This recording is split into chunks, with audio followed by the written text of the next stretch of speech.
कल्पना करा तुम्ही फिशिंग करायला निघालात आणि तुमच्यासारखे आणि 10 जण आहेत आणि सगळेच्या सगळे किनाऱ्यावर उभे आहात. तुम्हाला मासे मिळण्याची प्रोबॅबिलिटी ही 1/10 आहे आता.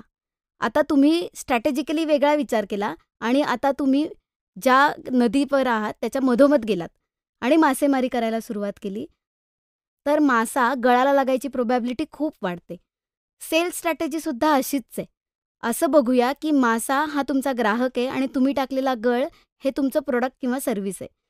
तुम्हाला ग्राहक जास्त मिळवायचे असतील तर तुम्हाला तुमची सेल्सची स्ट्रॅटेजी योग्य पद्धतीने समजली पाहिजे आणि निवडता आली पाहिजे. याबद्दल बोलूया या एपिसोडमध्ये.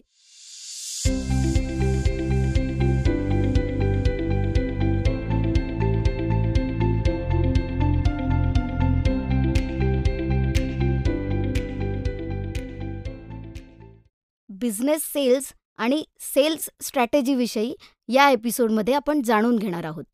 माझ्यासोबत आहेत Niranjan Medhekar, founder sounds great LLP. Arpita, खरोखर इंटरेस्टिंग विषय आहे. तर या एपिसोडमध्ये आपण पूर्णपणे सेल्सबद्दल डिस्कस करणार आहोत. सो सेल्स स्ट्रॅटेजी म्हणजे नेमकं काय आणि आपल्या बिझनेसचा टार्गेट ऑडियन्स कसा ओळखायचा. म्हणजे तू सुरुवातच या एपिसोडची फिशिंगनी आणि मासेमारीनी आणि गळ टाकण्यानी केलेली आहेस, तर हे थोडंसं एक्सप्लेन करतेस सगळंच. तू म्हणालास त्यालाच मी कंटिन्यू करते. म्हणजे GSTमध्ये रिपोर्टिंग करायला सेल्स असला पाहिजे, सेल्स असायला ग्राहक असला पाहिजे आणि ग्राहकाला जर नीट समजून घेतलं आणि त्याच्या गरजा समजून घेतल्या आणि त्याला जर ते वेळेवर पुरवलं तर ग्राहक आपल्याकडे टिकून राहणार आहे.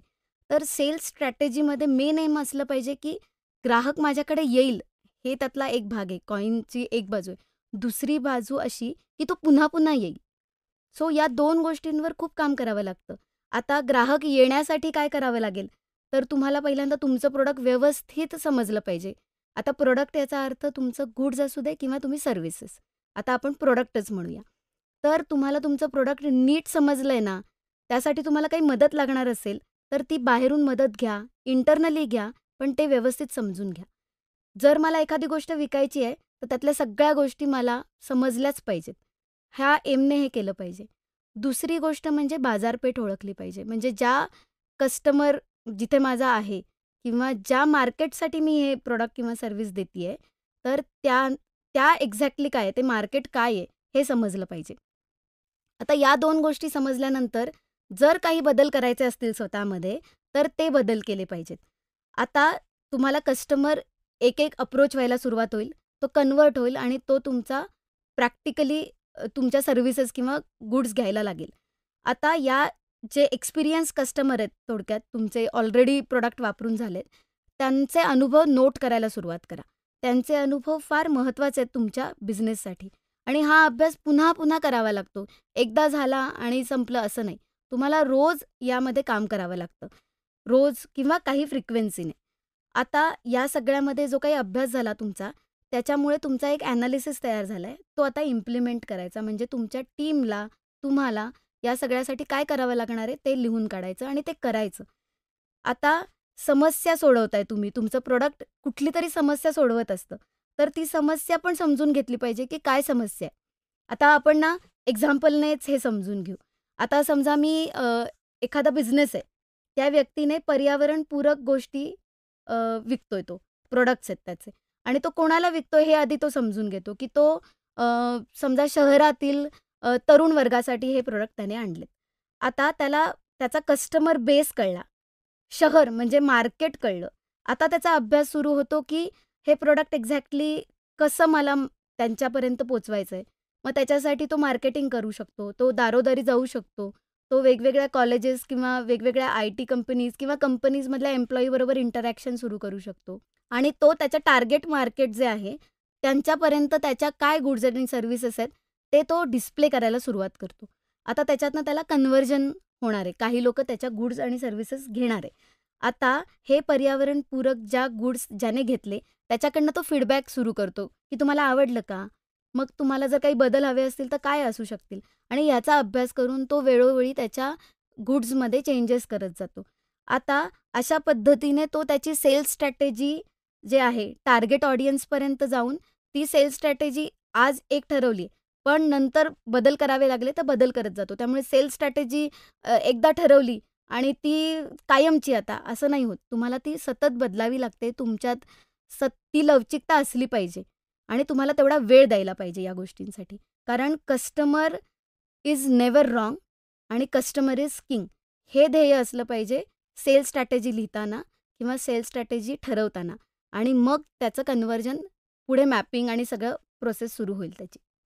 राईट. म्हणजे कस्टमरचा फीडबॅक हा खूप महत्त्वाचा आहे आणि बिझनेस हा कायम डायनॅमिक असतो हे समजून घेतलं पाहिजे. त्यामुळे एकच एक सेल्स स्ट्रॅटेजी ठेवून चालत नाही. नाहीतर मग मागे एका एपिसोडमध्ये तुझे कोडॅकचं उदाहरण दिलं ते होऊ शकतं की कोडॅकनी बदल करायला नकार दिला. सगळं जग डिजिटल फोटोग्राफीकडे चाललेलं असतानाही ते रोलवरच स्टिक राहिले आणि त्यांना तेव्हा कदाचित असा वृथा अभिमान होता की लोक आपल्याकडेच येतील कारण आपला ब्रँड आहे. तर असं होत नाही. आजच्या काळात आपण ब्लॅकबेरीचंही बघितलेलं आहे.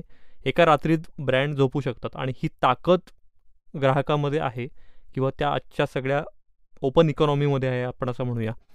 सो मी जस्ट एक ॲड करेन, नुसते ब्रँड नाही जात, प्रोडक्टसुद्धा अस्तित्व निघून जातं. म्हणजे पाटा वरवंट्याचं सेल्स किंवा बिझनेस सुरू केला तर त्याला नाही आहे डिमांड. सो प्रोडक्टसुद्धा तुमचं रिसर्चमध्ये सतत तुम्ही त्याच्यात इव्हॉल्व्ह होत गेला पाहिजेत. बरोबर बरोबर. सो ह्या फीडबॅक म्हणजेच कुठेतरी मार्केटिंगचे तू महत्त्व अधोरेखित करतेस की सेल्समध्ये मार्केटिंग हे महत्त्वाचं आहे का आणि ती स्ट्रॅटेजी म्हणजे सेल वाढवण्यासाठी मार्केटिंगचा वापर कसा करायचा. मार्केटिंग म्हणजे काय? तर एखादं प्रोडक्ट जे मी विकायची माझी इच्छा आहे, ते विकण्यासाठी त्याचं मार्केटिंग करणं म्हणजे काय? तर समोरच्याला त्याच्याबद्दल जागरूकता निर्माण करणे. त्याची एखादी समस्या या प्रोडक्टमुळे जर संपत असेल म्हणजे सॉल्व्ह होत असेल, तर त्या गोष्टींचं त्याला आठवण करून देणं, की "अरे हे तू वापर." ह्याला मार्केटिंग म्हणायचं. आता मार्केटिंग बेसिकली काय आहे? तर तुमच्या कस्टमरशी तुम्ही इंटरॅक्शन सुरू करता. तर ती वाया वेगवेगळे मीडियम असू शकते. सोशल मीडिया असू शकतं किंवा तुम्ही स्वतःचं एक शॉप घेतलंय आणि त्याच्यामध्ये वॉक इन कस्टमर येतो आणि मग तुम्हाला तुमचं प्रोडक्ट सांगता, त्यांना समजावून सांगता, एक्सपिरियन्स देता, असं सुद्धा असू शकतं.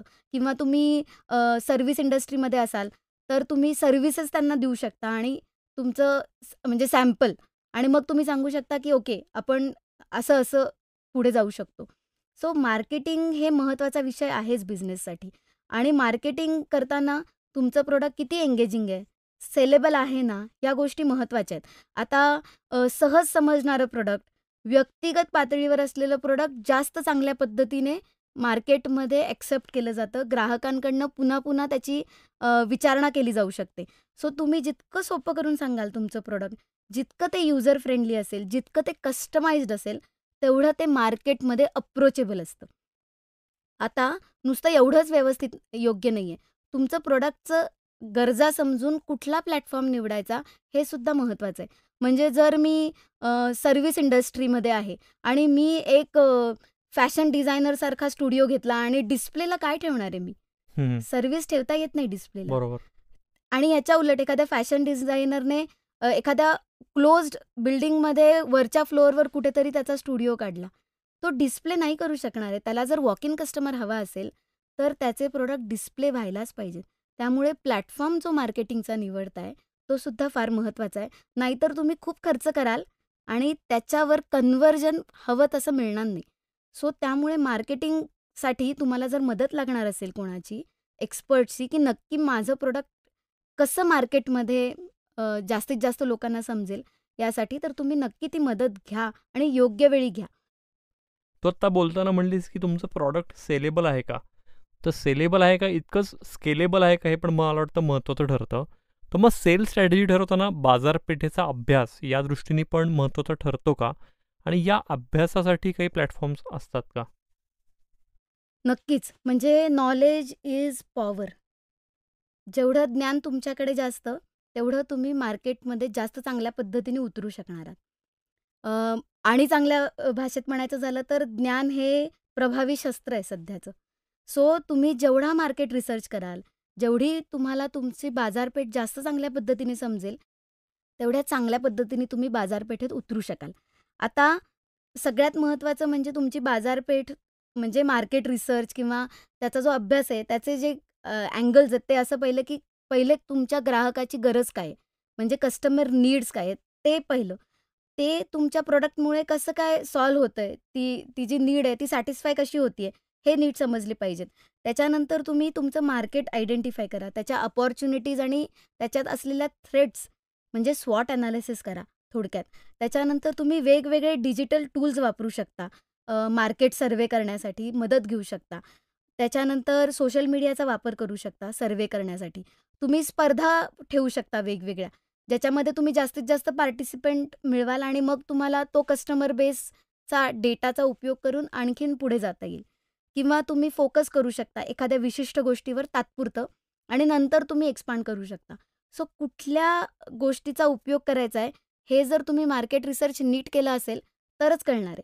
त्यामुळे मार्केट रिसर्चमध्ये तुम्ही बाहेरून मदत घ्या किंवा स्वतःचा एक सेपरेट वेळ किंवा डिव्हिजन निर्माण करा, जी पूर्णपणे त्याच्याशी संबंधित काम करणार आहे.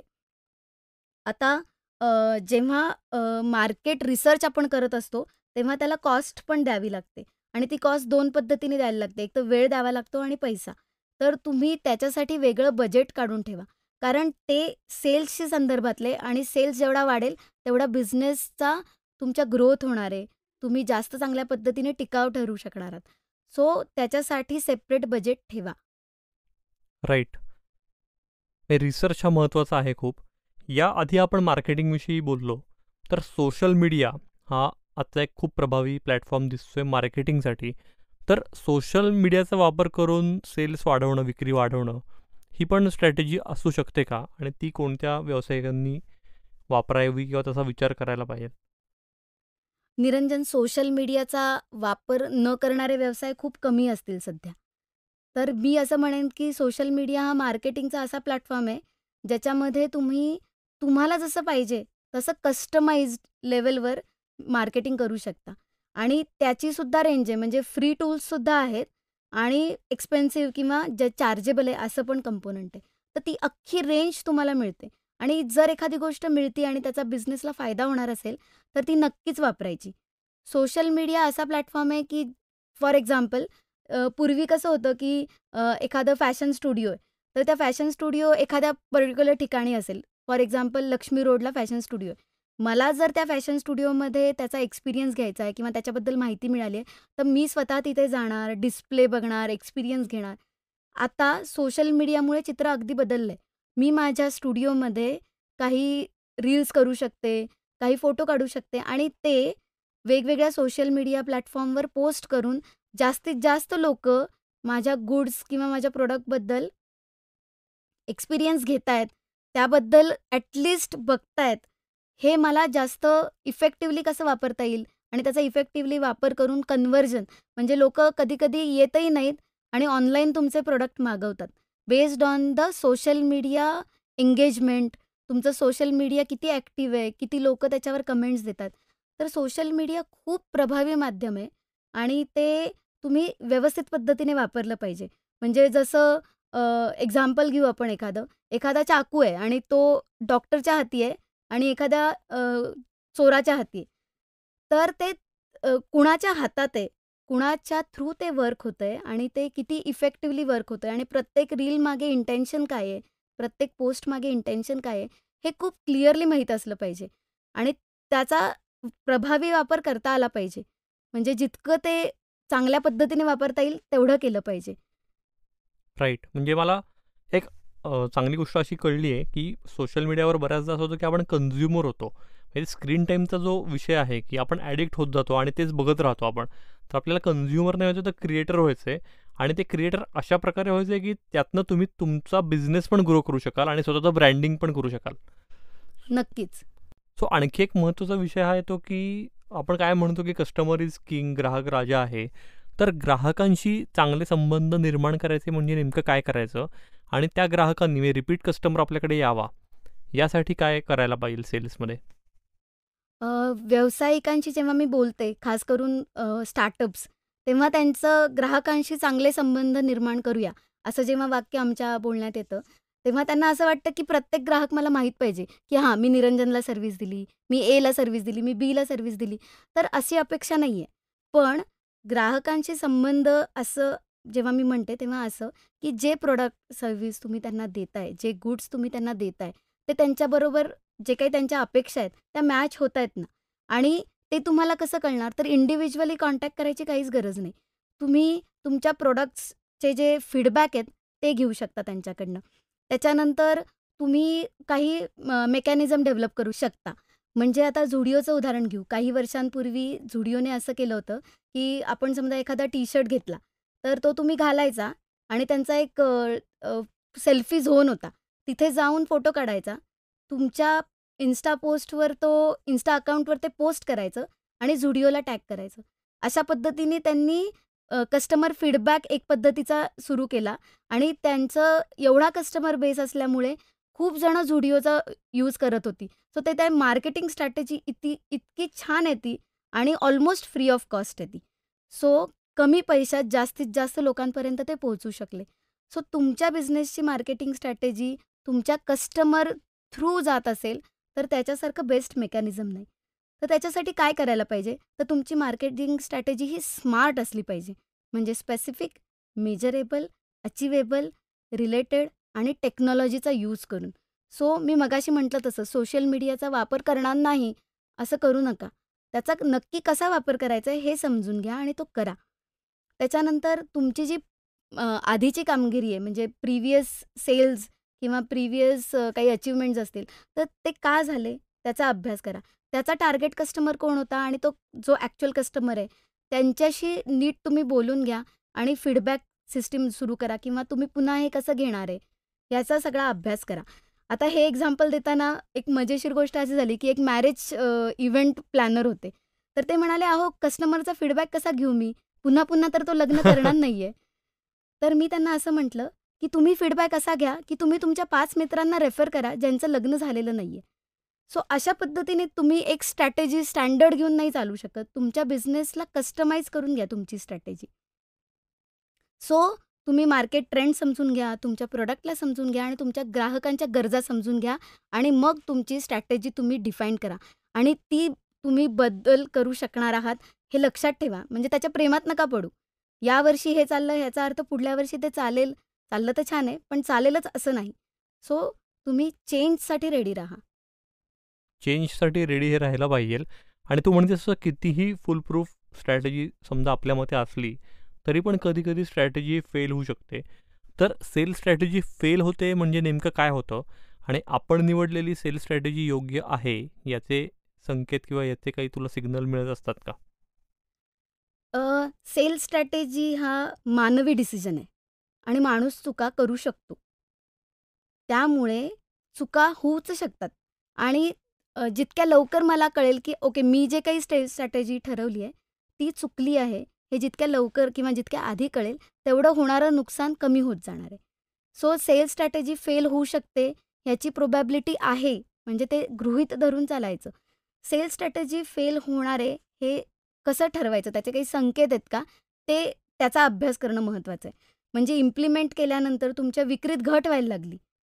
तुम्हाला जो ग्राहक तुमच्याकडनं गुड्स किंवा सर्व्हिसेस घेतोय, त्याच्या तक्रारीत वाढ व्हायला लागली आहे किंवा विक्रीच्या ज्या कमिटमेंट्स आहेत, त्या पूर्ण होण्यास वेळ लागतोय. म्हणजे मी समजा एका महिन्यात एखादी गोष्ट करून देते असं म्हटलंय, त्याच्याऐवजी 1.5 महिना लागतो आणि ते सतत होतंय.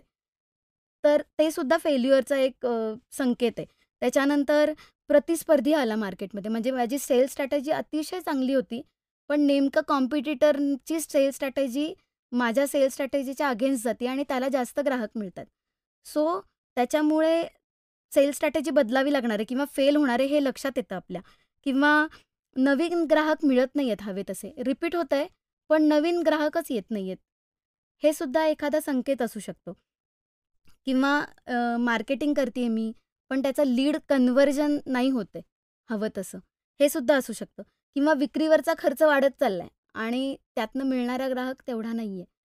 सो हे सगळे संकेत आहेत. आता त्याची कारणं काय असू शकतात? तर सगळ्यात पहिल्यांदा तुमचं प्रोडक्ट किंवा सर्व्हिस ह्याच्यामध्ये काही नवीनपणा येतच नाही आहे.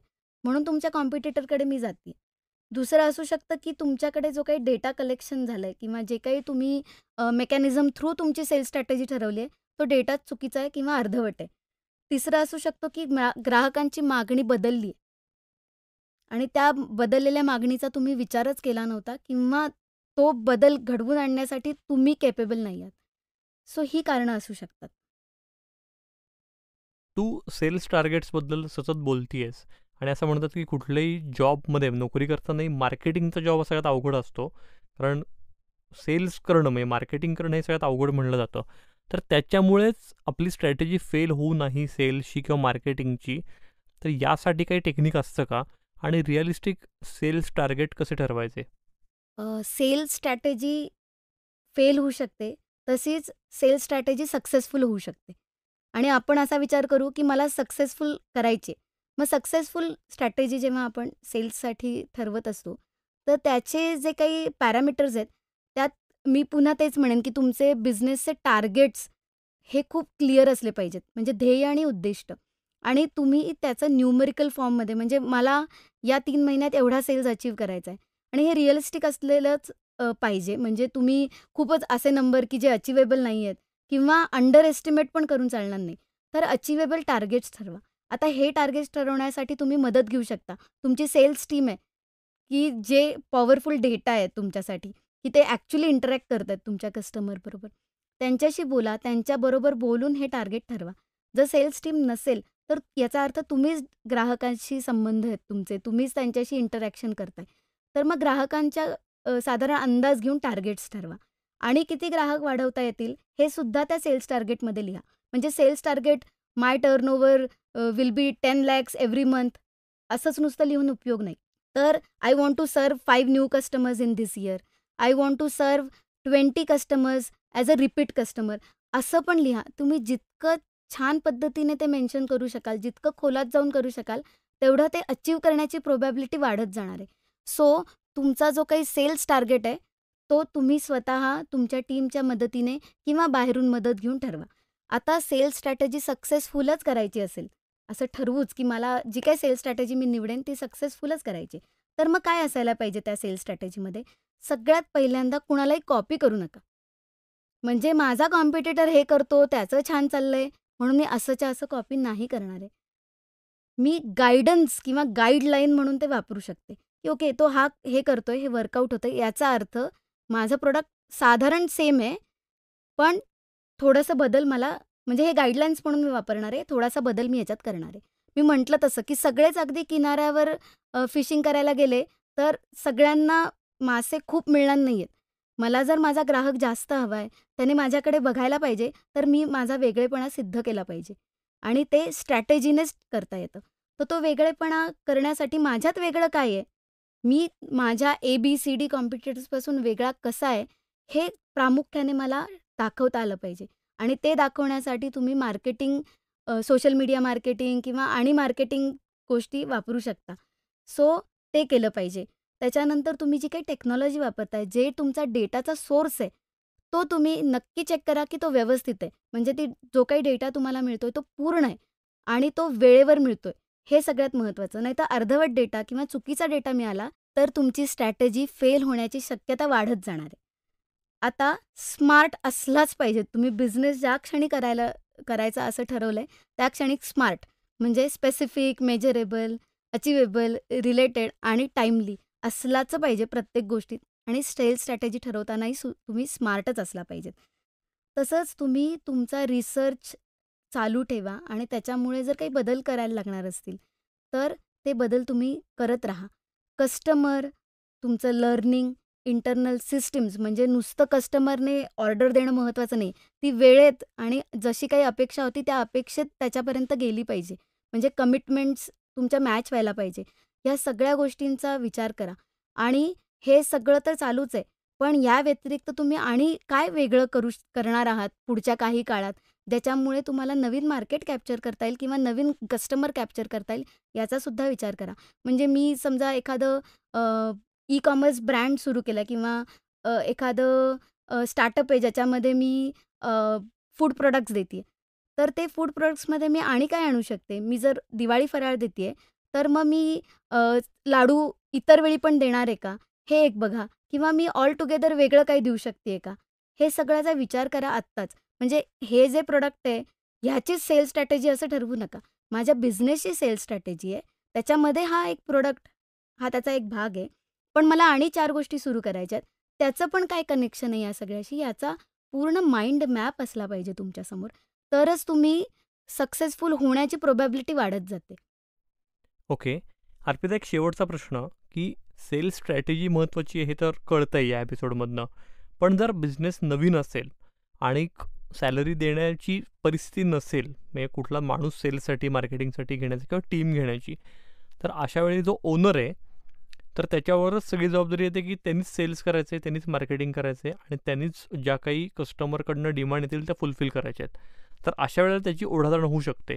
तर अशा वेळेला सेल्सचा बघण्याकडे अप्रोच कसा वाढेल? ओके, वन मॅन शोचं आपण उदाहरण घेतोय. म्हणजे बिझनेस सुरू झालाय आणि आता सगळ्या जबाबदाऱ्या माझ्याच आहेत.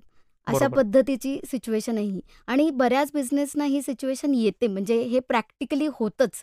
असं नाही म्हणू शकत, की अरे उद्यापासून 2 मुलं सेल्ससाठी ठेव, 3 मुलं मार्केटिंगसाठी ठेव, असं नाही करता येत. जेव्हा तुम्ही वाढत जाणार आहे, तेव्हा तुमचा हा व्याप तुम्ही करू शकता. आत्ता तुम्हालाच कस्टमरला अप्रोच व्हायचं आहे, त्याच्या गरजा समजून घ्यायच्या आहेत. तुम्हाला कस्टमरला अप्रोच होण्यासाठीची मार्केटिंग स्ट्रॅटेजी, वेगवेगळे नेटवर्किंग प्लॅटफॉर्म्स हे सगळं बघायचं आहे. सो अशा वेळी तुम्ही सगळ्यात महत्त्वाचं हे समजून घ्या, की तुमचा वेळ तुम्ही सेल्स आणि मार्केटिंगसाठी किती देणार आहे दिवसातला, हे महत्त्वाचं आहे. या वेळामध्ये तुम्ही किती जणांना अप्रोच झाला, हे महत्त्वाचं आहे. आणि त्याच्याहूनही उपर सगळ्यात महत्त्वाचं, यांच्यापैकी किती जणं कन्व्हर्ट झाली. सो आपण जो वेळ देतोय, तो एखाद्या विशिष्ट स्ट्रॅटेजीचा उपयोग करून त्या वेळेत आपण जास्तीत जास्त लोकांना भेटत असतो. आपली सेल्स स्ट्रॅटेजी जर योग्य असेल, तर त्याचं होणारं कन्व्हर्जन हा त्याचा पहिला पॅरामीटर आहे, की हां, आपण सक्सेसफुली पुढे चाललोय. जसं तुम्ही वाढणार आहात, तुम्हाला मदत घ्यावी लागणार आहे. सो आपण जेव्हा सिंगल पर्सन किंवा वन मॅन शो सुरू असतो, तेव्हा तुम्ही सेल्स स्ट्रॅटेजी जी काही वापरताय, त्याच्यातनं होणारं कन्व्हर्जन हे पहिलं टूल आहे, की ज्याच्यामध्ये आपण म्हणू शकतो, की सेल्स स्ट्रॅटेजी इफेक्टिव्हली वर्क होत आहे. आता जेव्हा तुम्ही एक्सपांड करणार आहे, तेव्हा तुम्ही एकतर तुमचा इन हाऊस स्टाफ ठेवू शकता किंवा बाहेरून मदत घेऊ शकता. पण सुरुवातीचा काही काळ तुम्हाला तुमच्या पद्धतीनेच वेगवेगळे मेकॅनिझम वापरूनच पुढे जायला लागणार आहे. त्यातले काही चालणार आहेत, काही फेल होणार आहेत. सो असा विचार करून चालणार नाही, की माझ्याकडे आत्ता कोणी नाही आहे, पण मी इनफ आहे. कारण मला माझं प्रोडक्ट समजतं, म्हणूनच मी माझ्या टार्गेटेड ऑडियन्सपर्यंत पोहोचणार आहे आणि जास्तीत जास्त कन्व्हर्जन करणार आहे. मी आणि काही माझ्या अनुभवातनं असं सांगेन, की काही बिझनेसेस तर त्यातले जे ओनर असतात किंवा जे फाउंडर असतात, ते सेल्स आणि मार्केटिंग डिपार्टमेंट त्यांच्याकडे घेतात. ते कधीही ते बाहेर देत नाहीत. एवढ्याच करता, की ते असं डिपार्टमेंट आहे, की ज्याच्यातूनच लीड येणार आहेत आणि ते कन्व्हर्ट होणार आहे. प्रॉडक्ट ज्या चांगल्या पद्धतीने फाउंडरला कळलेलं असतं, त्यामुळे तो लीड कन्व्हर्जनची प्रोबॅबिलिटी वाढते. त्यामुळे सेल्स आणि मार्केटिंग दुसऱ्याला देऊन टाकलं, असं कधीच होणार नाही आहे. त्याचा कंट्रोल तुमच्याकडेच ठेवायला लागणार आहे आणि तो जितका चांगला असेल, जितका तुम्ही तो चांगल्या इफेक्टिव्हली वापरू शकाल, तेवढा तुमची सेल्स स्ट्रॅटेजी आणि सेल्स कन्व्हर्जन चांगलं होत जाणार आहे. परफेक्ट. मला असं वाटतं की सेल्स हा खूपच महत्त्वाचा मुद्दा आहे आणि बॅकबोनच आहे प्रत्येक बिझनेसचा. कारण सेल्स असेल तरच तो बिझनेस उभा राहू शकणार आहे ताठपणे आणि ग्रो होऊ शकणार आहे. तर या सेल्स स्ट्रॅटेजीबद्दल तू अगदी डिटेलमध्ये एक्सप्लेन केलंस आणि मला असं खात्री आहे की अनेक शंका ज्या आपल्या लिस्नर्सच्या मनात असतील त्यांची उत्तरं मिळाली असतील. तरीही हा एपिसोड ऐकून जर तुम्हाला आणखी काही डाऊट्स असतील तर तुम्ही ते या एपिसोडच्या कमेंट्समध्ये आम्हाला विचारू शकता किंवा बिझनेसची बाराखडी@gmail.com या मेलद्वारेही तुम्ही अर्पिताला विचारू शकता. बाकी बिझनेसची बाराखडीचा प्रत्येक नवीन एपिसोड हा दर बुधवारी रात्री 8 वाजता रिलीज होत असतो. त्यामुळे तुम्ही जर अजून चॅनल सबस्क्राईब केला नसेल तर नक्की करा, म्हणजे नवीन येणाऱ्या एपिसोडची पण नोटिफिकेशन्स तुम्हाला मिळत राहतील. आणि आणखी एक महत्त्वाचा मुद्दा म्हणजे बिझनेसची बाराखडी हा आपला यूट्यूब चॅनल आहेच. याशिवाय Spotify, Apple podcast, Amazon music, Jio Saavn, Gaana अशा वेगवेगळ्या म्युझिक आणि पॉडकास्ट प्लॅटफॉर्मवर हा पॉडकास्ट ऐकण्यासाठी मोफत उपलब्ध आहे. त्यामुळे नक्की ऐका आणि तुम्हाला जर हा एपिसोड आवडला असेल तर याची लिंक तुमच्या बिझनेस सर्कलमध्ये, कम्युनिटीमध्ये नक्की स्प्रेड करा. भेटूया पुढच्या एपिसोडमध्ये अशाच आणखी एखाद्या महत्त्वाच्या विषयावर गप्पा मारायला. ऐकत राहा बिझनेसची बाराखडी podcast. Disclaimer. Please note that the content provided in this podcast is for knowledge and informational purpose only and should not be considered as a financial advice. The host, guests, producers of this podcast are not liable for any actions taken based on the information presented.